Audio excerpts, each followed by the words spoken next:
Talagang uminit yung ulo ng mga Pilipino for sure habang pinapanood yung hearing.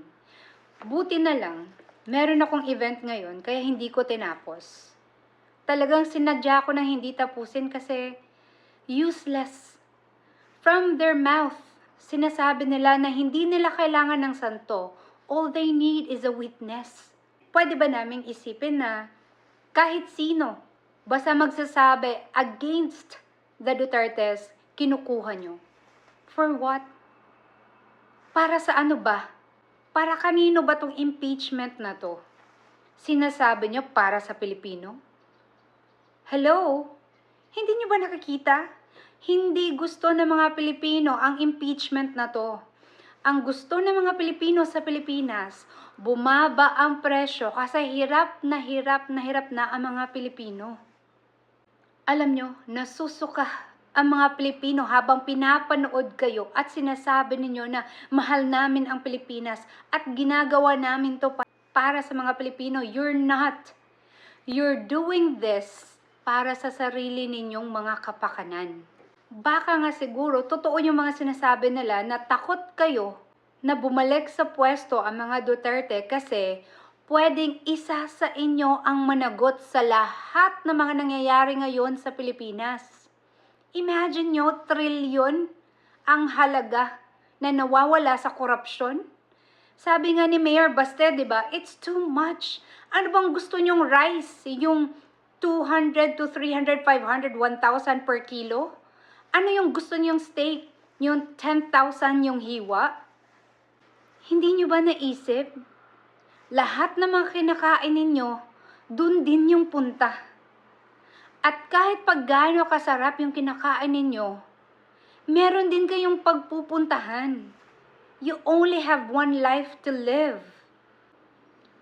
Well, gaya nga ng sinasabi nila, kapag sobrang sama na ng puso ng isang tao, wala na talagang konsensya. Matanong ko lang, bakit umiiyak yung witness ninyo? Sobrang safe nga niya, 'di ba? Ang dami niyong nagtatanggol sa kanya. Bakit siya umiiyak? Alam niyo ba? Kayo na mismo nagsasabi body language. Tapos hindi niyo man lang naisip na lahat ng mga Pilipino na nanonood live talagang magtatanong, anong nangyari dyan sa witness niyo? Bakit umiiyak yan?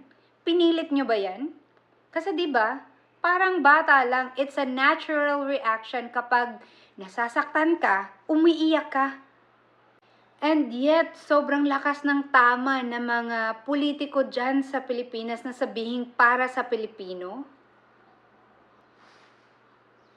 Paano naging para sa Pilipino at Pilipinas yan kung pinagtatawanan na tayo sa buong mundo?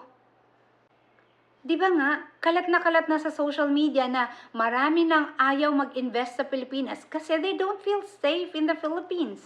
So para sa mga Pilipino, kahit anong sasabihin natin dito, kahit magalit man tayo, walang mangyari. Kasi yung mga politiko sa atin, bulag, pipi at bingi. So alam nyo kung anong totoo?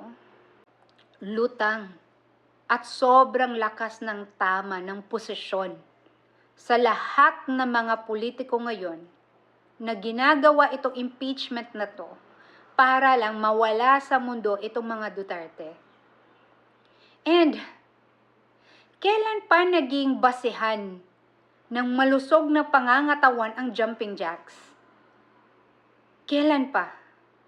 Alam niyo ba maraming namamatay bigla kahit na nag-gym? Alam niyo ba yung tatay ko? Bigla na lang siyang nagkasakit at namatay pero nagulat yung lahat ng tao kasi yung nakikita nila, yung tatay ko sobrang malusog. Tapos nag-jumping jack lang si BBM, sold out na kayo, tawang-tawa na kayo. Tapos hindi nyo man lang question kung halimbawa he's pretending to be healthy physically pero yung utak niya, he's not healthy. Anong sabi niya, April 14? Anong petsa kahapon? April 13. The president should have a sound mind and body. Kitang-kita nyo sa lahat ng mga videos na nagva-viral, hindi nga niya alam kung anong sinasabi niya. Tunit-tuniladang pansit yung niluluto ng mga teachers.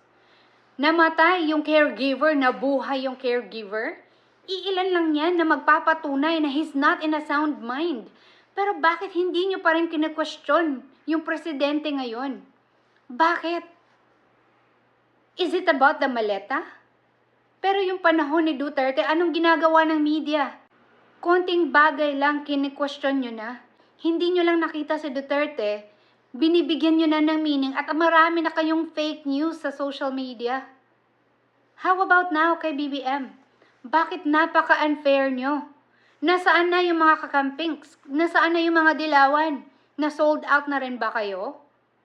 Wag nyong sabihin na yung mga supporters ni Duterte ay mangmang at walang utak kasi it's so obvious right now na yung mga Duterte supporters ang nag-iisip ng matino. Kami yung nakakakita ng totoong pangyayari sa Pilipinas ngayon. And as if hindi kayo Pilipino. Di ba nga sabi ni Mayor Baste, huwag niyong sirain ang bahay niyo. Pilipino din kayo. Nasa Pilipinas kayo. Kailan niyo gagawin yung tama? Kung huli na ang lahat? Kapag namatayan kayo tulad ko, hindi nyo na maibabalik ang buhay ng kung sino. Kaya better do it now. Kung meron kang nalalaman, share it. Kung meron kang ebidensya, i-post mo na yan para mawala na sa Pilipinas ang Pangulo nyo ngayon na wala na sa matinong pag-iisip.